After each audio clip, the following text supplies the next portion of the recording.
Hi, we're Retirement Dreams to Reality. I'm Keely, this is Bruce, and today we're going to talk about our recent cruise with P&O Azura. We did a 2-week itinerary in August of 2024, a back-to-back where it did one itinerary 1 week, we came back to Malta and it did another itinerary another week.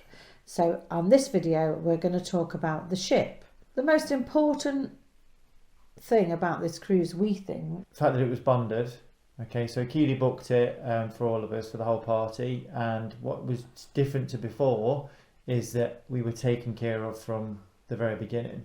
We're not really used to that. We normally book different things separately and kind of muddle and make our way through, but it was nice to see people there, people being supportive, people helping us from the very beginning. Yeah. So normally I book flights separately, I book hotels separately, transfers, taxis from the hotel, from the airport to the port, all of that. But because this was what they call a bonded cruise, it was very different. We handed our cases in at Birmingham Airport. We didn't see them again until they arrived at our cabin.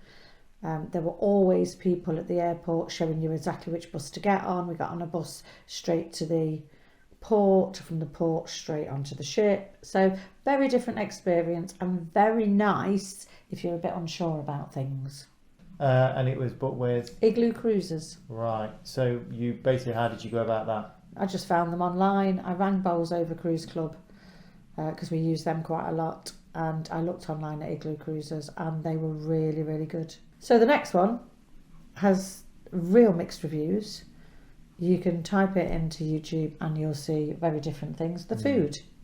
And also you had a review from a family member, didn't you? And then they said they weren't impressed with the food as well. I had a family member that had been on Britannia for the Caribbean a few months before. They weren't impressed with the food.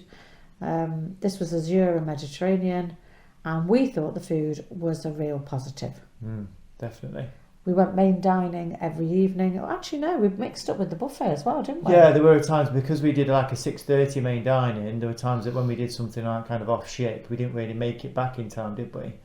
In terms of when we wanted to eat. So I think out of 14 nights, we did about 10 main dining and about 4 buffet. Yeah, the buffet was great. There was plenty of choice. It was different every day. The buffet did an Indian night, if you remember, yeah. On P&O. Every lunchtime they did a different roast meat. Yeah. So I had like a bit of a Sunday dinner every lunchtime, which was nice. And the food definitely caters for the British kind of audience, doesn't it? Yeah. We went to main dining for breakfast quite a lot as well. Yeah. Probably about 7-8 times out of the 14. Yeah. Because we all liked our poached egg on toast and avocado on toast. Yeah, so I think that was a kind of plus with, in Royal Caribbean, I kind of struggled sometimes to find like cooked meats and things like that and kind of salads and things like that. It wasn't overly obvious. It seemed to be quite the main theme of the P&O one, didn't it? If you have any issues, worries about the food on Azura, I think it's the Mediterranean one was one of the better foods, I think. Yeah. Yeah, there's no complaints at all, really, was there? If you've got any queries about formal nights and main dining wear, you have got to wear long trousers. And formal night, you've got to wear a jacket. Yeah. So you'll see mixed reviews, but you were sent away in Rue one day, weren't you? Yeah, I think on the Royal Caribbean, you're allowed to wear smart shorts.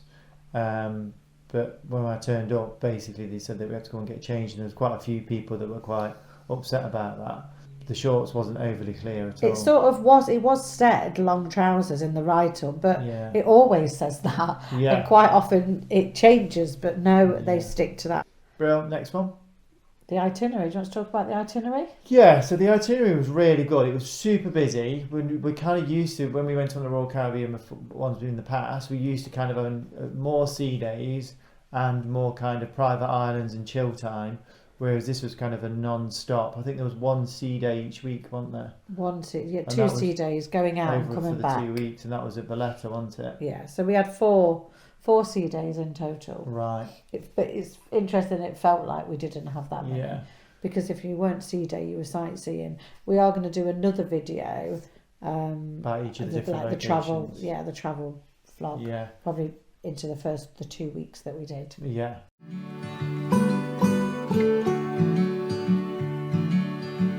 What did he eat? Wherever you chuck him.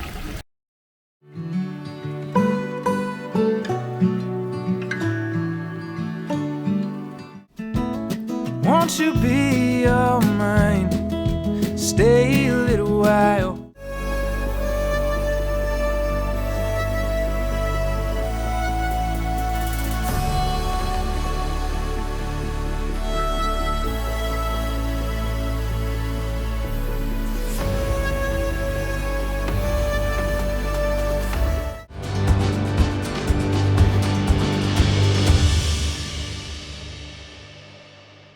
We saw so much, which was fantastic. Like I say, it's a very different kind of holiday. Yeah, and only one was a tender. Out of the 14 days, Yeah. only one was tender. Yeah. So it was quite easy to get on and off ship. They were quite clear about the times. Really nice itinerary, and we will do another video on the two of those. Yeah. Okay, do you want to do the next one?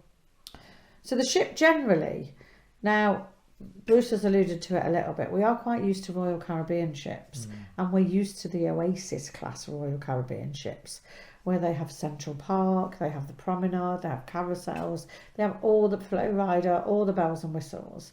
And P&O Azura, I think, is quite an old ship. It's about to go in for a refurb this next summer, I think. But it was a good ship. It was a nice ship. Yeah, it didn't feel... We've been on ones in the past. I mean, we've been on a Royal Caribbean one before, and that felt a bit dated, didn't it? They sold it the year after we went on that. Yeah, One. It's really so it old. didn't feel that dated. It was. No, it didn't. It was nice and clean. There wasn't kind of like warped walls and horrible. It wasn't any real noticeable. It was just a bit tired, wasn't it, in places? We spent loads of time in Brodie's, which was really nice. Yeah. As I say, we went to Sindhu's. We did Epicurean.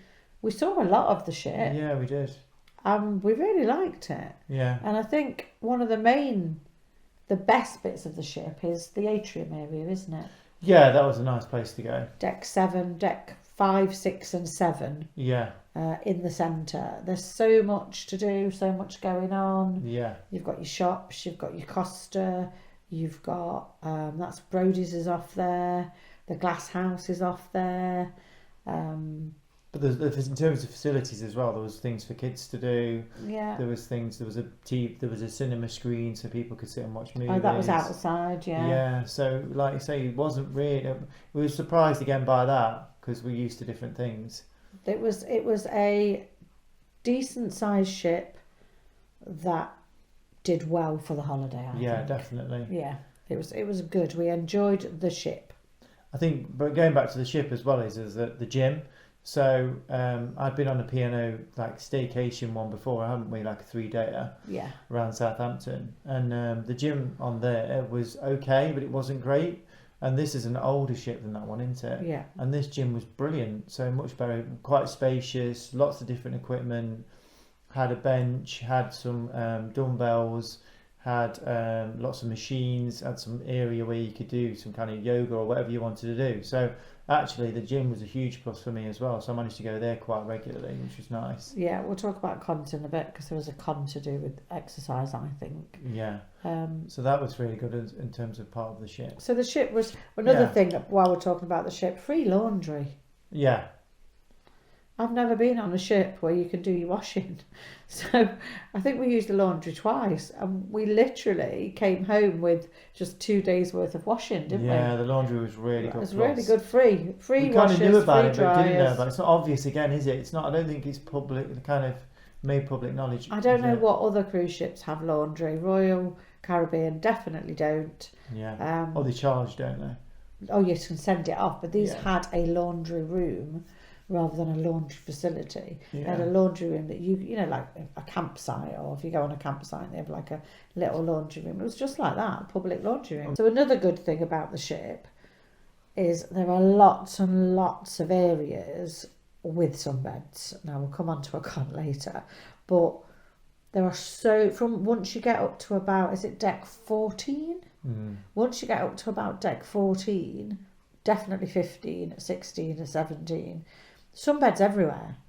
Sunbeds and tables everywhere. So like the first couple of days we went to a pool and sunbeds at the back of the ship. We did sometimes we did middle of the ship.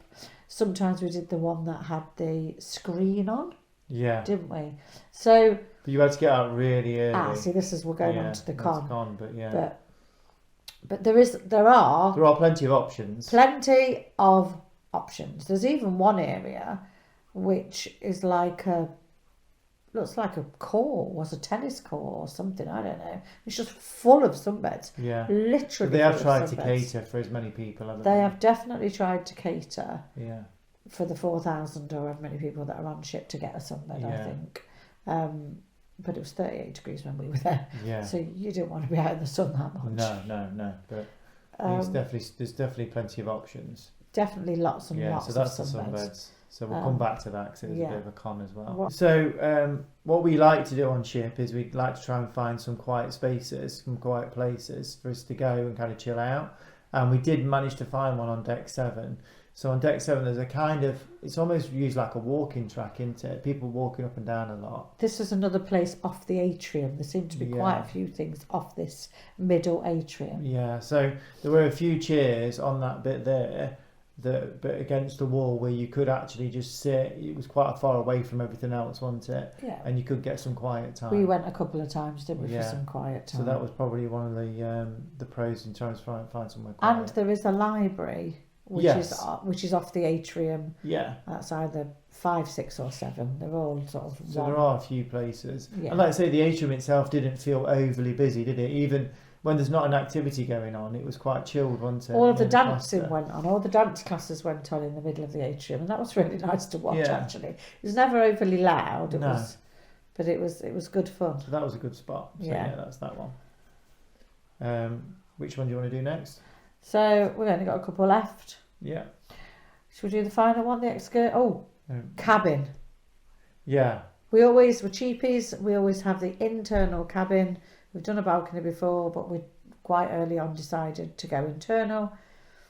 And we love P&O's layout of internal cabins. Yeah, really good. And I think, again, it caters for the British because you've got a kettle, you've got tea bags, you've got a nice little fridge. It's the fact that you've got the dressing area, the wardrobe area right next to the bathroom. And you've got that whole sort of stretch of wardrobe. It's just a really nice setup. Yeah. It doesn't have, because as you're as old, it doesn't have like USBs next. It doesn't have USBs next to the bed. I don't have any PowerPoints next to the bed. We charged everything. Under the mirror, didn't we? Under the mirror next to the TV. Yeah. But it was fine.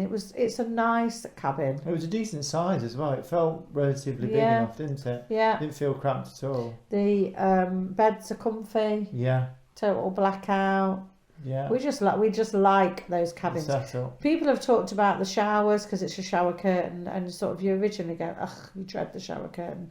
But I don't know whether it was because it was a bit bigger. I don't know, but we had no problems, did we? I'm not tiny. No. And we didn't have any. Well, I'm tiny height wise, just not tiny width wise. But we didn't have any problems in the showers at all. It was a really nice shower. No, it's good. We really liked the Azura cabins. They're really nice cabins. Yeah, definitely. So finally we'll talk about sort of the things to do in terms of on ship and off ship. So many activities. We've mentioned dancing. Quizzes. We did loads of quizzes. We won one quiz actually, didn't we? Yeah. Loads of quizzes in Brodie's during the day, afternoons and evenings. Loads of quizzes in Manhattan, as well as singers in Manhattan, comedians in Manhattan.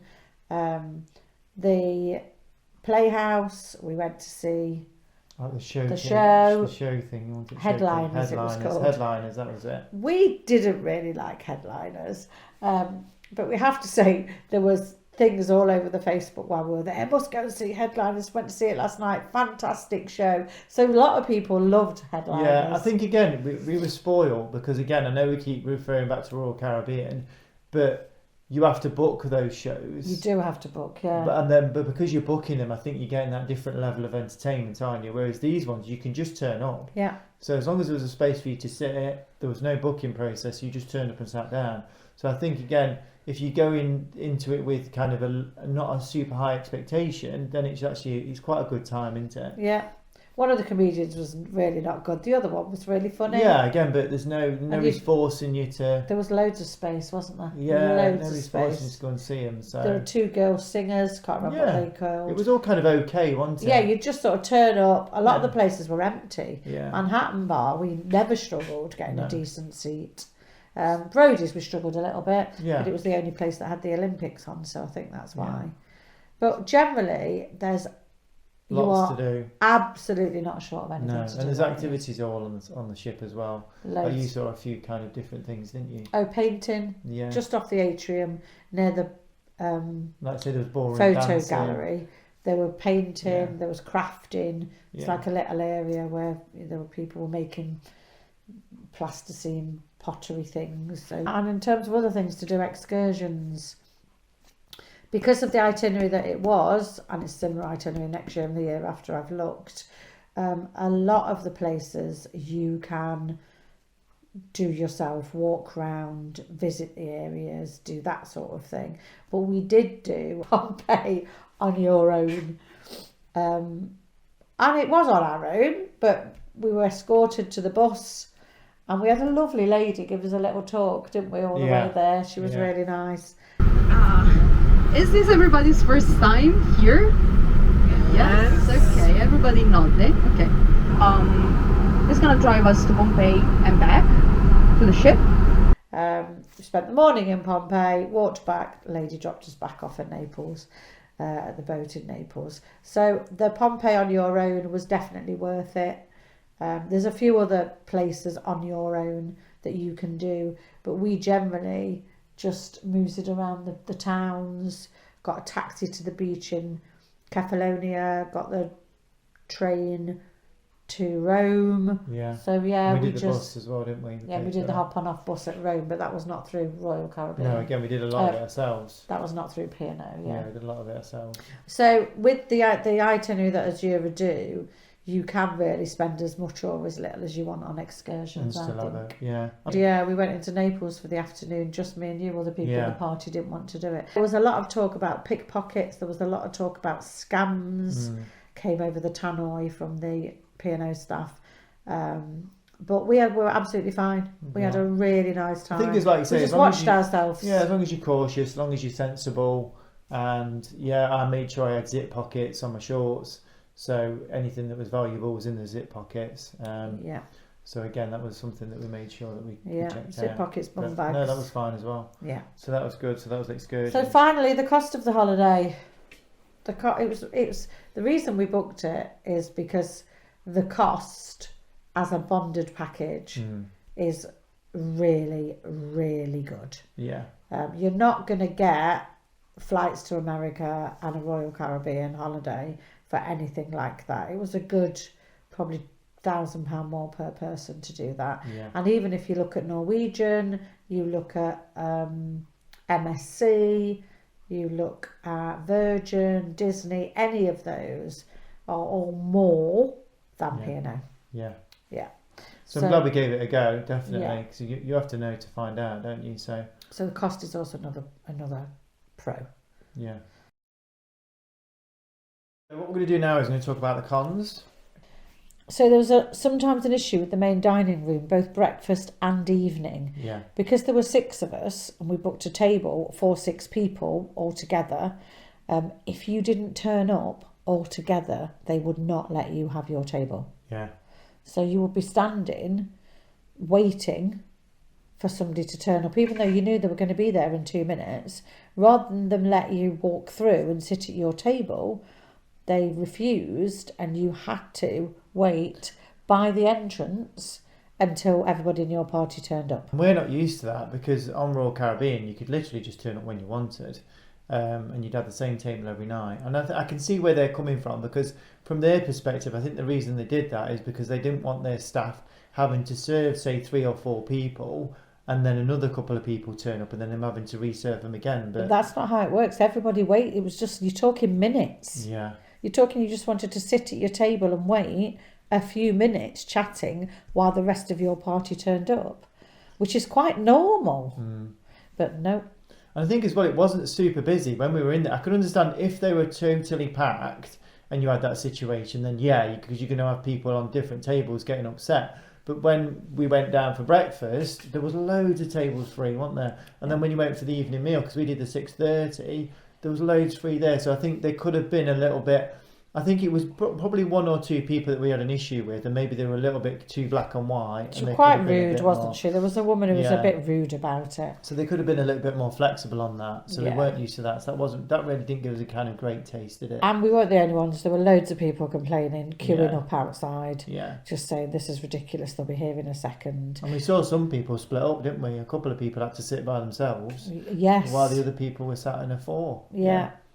So they were very strict on that. They were really strict on that. So I that mean, was we good. learned after that, so we'd call for each other in the cabins. Yeah. We'd call for each other and then all go up together. Yeah. But I didn't think that was needed. a bit of a daft rule, Yeah. really wasn't. I think they could have let people in once. If people turned up 10 minutes late or whatever, or took the mick out of it, then don't let them do it again. Yeah. But to treat people all the same as though you're going to mess around at the beginning was a bit much. Yeah. Felt a little bit like you're being treated like children at that point. I think in terms of, if we stick on the kind of theme of silly rules, so there were Oh, few other silly rules that we kind of came across as well. So one was Costa. So there was a nice little Costa shop on, again, the atrium level, wasn't it? Yeah. And you could sit and have a Costa. So we went down and thought, oh, we'll treat ourselves to a nice coffee, because the coffee on ship wasn't great. Within the display, there was a few cakes, and I was like, oh, there's some of those cakes in there, like a rocky road from upstairs. So I thought, we'll just get a cake while we're sitting down to have a think about what we want as a coffee. So I went up to the desk and said, oh, can we have a cake? And they went, no, you get a cake with your coffee, which I could understand if they were speciality cakes or they were very different to the ones in kind of the buffet or whatever. But Some of them were identical. it was the same cake, so that made no sense. Occasionally they had better cakes than the buffet. Yeah, But a lot of the time they had the same cakes as the buffet. Yeah, so that but was you strange. couldn't have one unless you bought a coffee. Costa. Yeah. But once you know that rule, you know that rule. Yeah. Fair enough. We went down to Costa. The coffee machine was broken. Yeah. What did they do? Took all the Bundled cakes all the cakes up and took them away. away. Yeah, so that was really strange. So you couldn't buy a coffee because the coffee machine was Yeah. broken.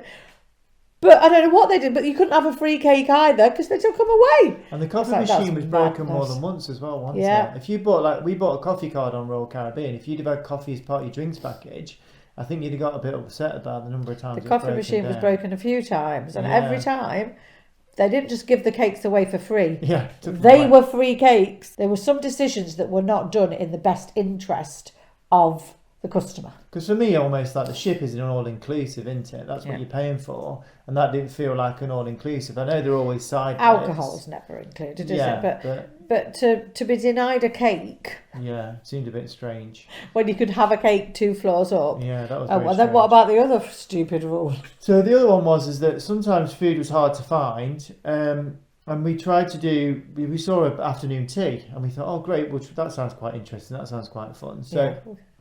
we went up to the buffet bit, and we started to walk in, and he said, "Where's your child?" And I didn't quite know what he meant. What?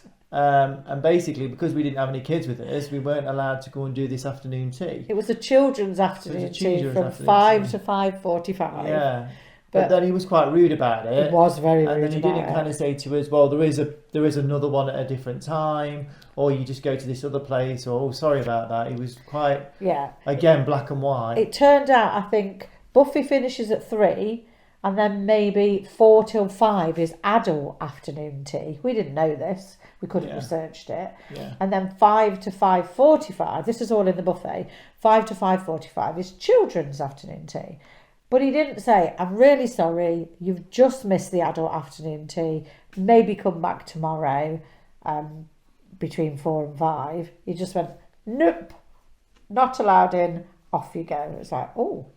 Yeah, Yeah. so that was a strange So that one. was another strange one. And on that, there were a few times, like we came back from an excursion at, as I say, like 5 o'clock, And we couldn't find anywhere to have anything to eat. No. Well, And I know it's indulgent and I know it's silly, but we're not used to that. We're used to just like going on ship and going, you can just go in it. They're always, we used to being on a ship where there's always somewhere you can grab something. yeah. I mean, maybe there was, and we'd never found it. It was hard to work out. We were on the ship 2 weeks, so you thought we would have found it. Yeah. But everybody's itineraries are different, so you need to have that I think that's the day flexibility. we went down to Costa and thought, oh, well, we'll just go to Costa and get a coffee then, or the other way round. So either we went to Costa first and decided to try afternoon tea, or we went to afternoon tea and then tried to try Costa. Either way, we were denied coffee and cake that afternoon. Yeah. Didn't do us any harm, but So, not ideal. Just like, not a big thing, but a bit silly, really. Yeah. I think the other thing was the fact that you only get juice in the morning. Yeah, the rest of the time it's water. Which is really weird because they've got exactly the same machines. Yeah. Like, for me, the coffee, you couldn't get decaf like coffee. You could only get granules. The coffee machine was broke loads. They had to fill the tubs up. Yeah, and sometimes that was bone cold coffee. So again, if you catering for the UK audience, I'm assuming they think that the UK aren't bothered about coffee because all you could get was a normal. But they had the option for the decaf on the machine, but it didn't have anything in it. And the juice had all the options for all the different types of juice because it's the same machine they use on every different type of ship. So I don't know why they felt that they couldn't just give you juice all day. Yeah. And I don't know why they couldn't just provide you with nice decaf coffee. Yeah. So that was another strange one. So there were a few silly rules that we couldn't quite get our heads around. Yeah. Do you want to talk about the next one? There wasn't loads of info on the places that you were going. I mean, you've known your itinerary long enough. You can do your own research. But once you'd sort of got out of the port, once P&O done the nice thing and you'd got the bus or you'd been escorted on your tender or you'd been walked out of port, that was it really. There was, next to reception, there were maps. Yeah. Just like one-page maps with a little bit of information about the place that you were going. So if you hadn't done your research, if you just turned up and thought, oh, I'll just see what's on ship, there isn't a lot on ship about it. So do your research. I mean, you should do your research first. Yeah. It's just a little thing. So we talked about how pro was that it was bonded and you were looked after the whole time. And I think I really like the fact that when you left the ship, you saw P&O people everywhere, didn't you? Yeah. So when you'd walk down to the port bit where the bus stop was, you'd see a P&O person and they'd have signs and say this way and taxis that way. But then that's where the care ended. Yeah. It'd have been nice if there was optional talks on ship that you could say, right, tomorrow this is the item, this is the day. If you want to come along, these are some like hints and tips, or how to get a taxi, or how much a taxi costs, or. Oh, I think we did have that the odd time on Royal Caribbean. Yeah. I think, not so. So that would have been a nice little extra kind of, because it's bonded, you might expect that little bit extra, but I think that kind of, once you were out into the kind of a little bit further out, then it was all ended, wasn't it? Yeah, you need to do your research yourself. Yeah, but that's another one. I put food can be hit and miss at times. So overall, the food was okay. I thought the food was good. Yeah. I thought there was lots of good things about the food. I never got a decent apple pie. No. Or a decent apple crumble. Or the pies themselves weren't great either, were they? But I thought the food it was okay. Was good food. Yeah. Not out of this world. No. We went to Epicurean. That was nice. We went to Sindhu. Yeah. That was nice. Yeah. But for me, I think sometimes I felt like there weren't as many options as I was used to, and sometimes I was getting a little bit bored with what the things that you could actually choose. I thought the salad was really good, and the cooked meats were really, really good. Yeah. So, and they were quite. Saying it was a con. They were. If you did ask the waiters, they would kind of cater for you. So a lot of the vegetables were cooked in butter, and I did ask actually, can I have my vegetables just as they are? And they did do that, so that was nice. And can I have extra vegetables not cooked in butter? So that was really nice that they did that. Yeah. So that was something extra. So and the staff, I mean, it's supposed to be cons. The staff as well. The first night, I like a bit of ice cream with any dessert that I have. Yeah. And by night 3, she bought a little bit of ice cream for everybody after their dessert. She remembered, like with my coffee, she remembered I wanted milk in it. Yeah. So there was all those little things. Really again, nice little touches. The waiting staff were fantastic. Nice little touches. Yeah. So that's that one. This is one of yours, bugbears. Do not use a debit card. Yeah. I've seen it before. People have said it before. They have a really weird way of charging you on your credit card. But luckily, because it's a credit card, it's only pending, and then Yeah. it disappears. My sister had a final bill of £800 Yeah. on her debit card. The next 2 days after she got home, she had another bill of £800 on her debit card. Yeah. She rang P&O. They said, "Oh, that's just what we do. You will get it back at the end of the month." What they seem to do is they charge every day. They charge your total bill. So if you spent £10 the first day, they'll charge you £10. The next day, they'll charge you £20. So £10 you spent that day, and the bill from the day before, £20. But they've already charged you £10 from the day before. So the next day, they'll charge you £30, but they've already charged you £20 from the day before. And that's how they do it. Now, if it's a credit card, it's always only pending, so it's not an issue. If it's a debit card, Yeah. you're in big trouble. Yeah. You're paying double, basically. Yeah.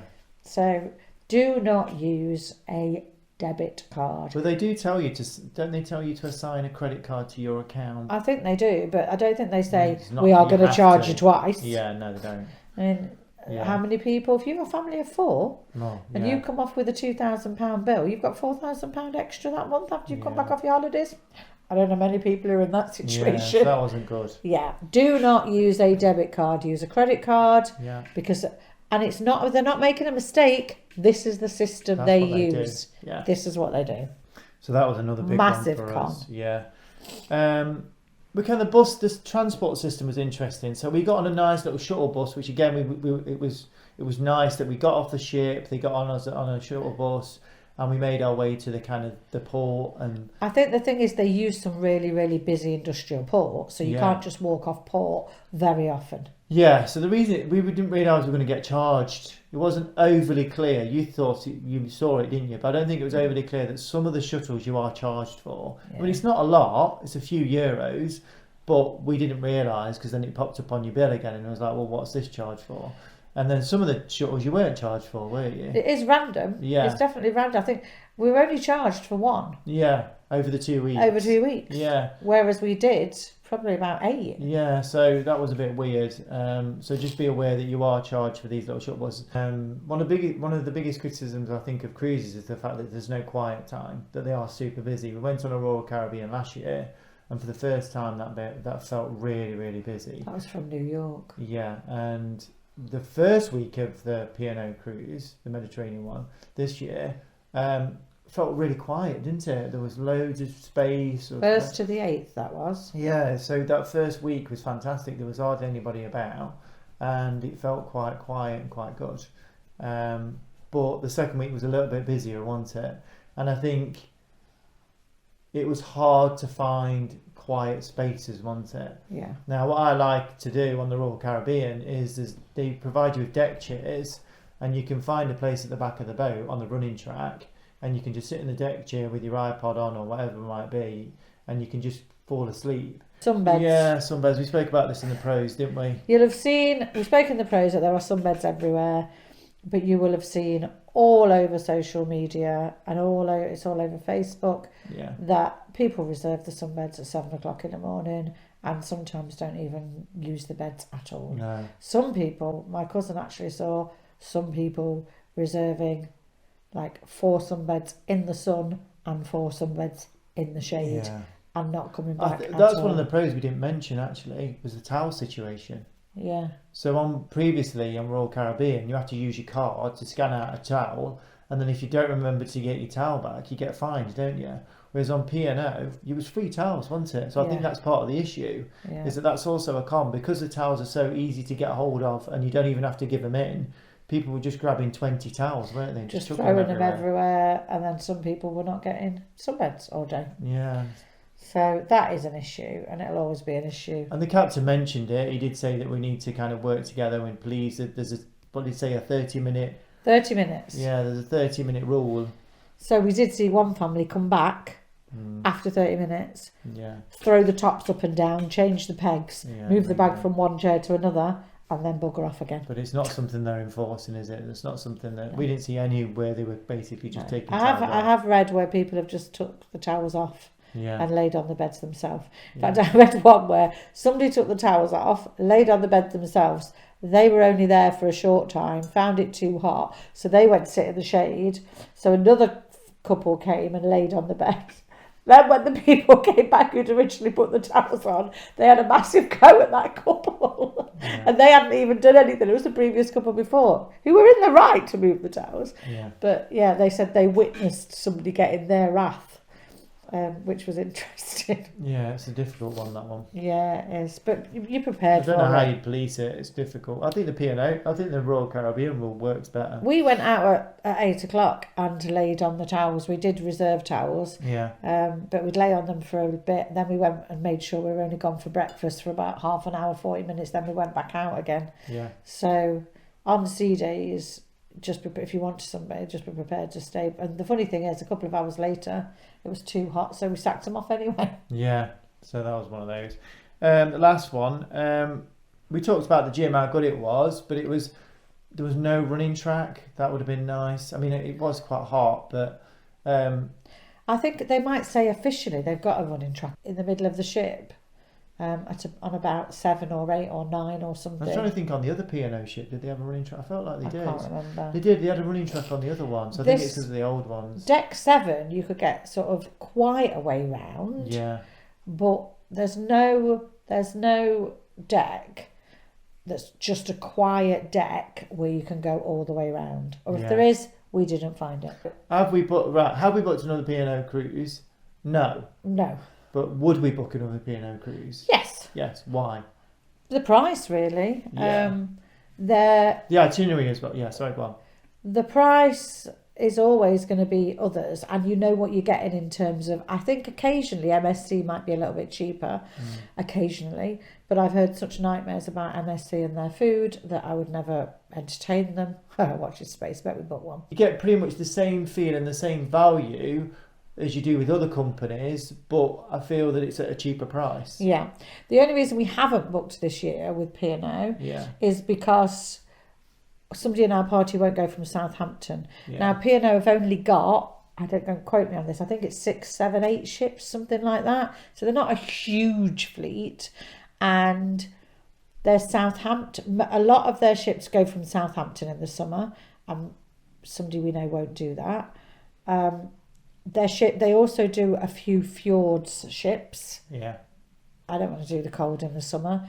So at the minute, when we got home and I researched it, the only ship for July and August that goes from Europe is Azura. Yeah. And we've already done Azura. We wanted to try So something different. we wanted to try something different. I mean, to be honest, we wanted to go back to Royal Caribbean, didn't we? We did. We wanted to go back to a bigger ship with more facilities.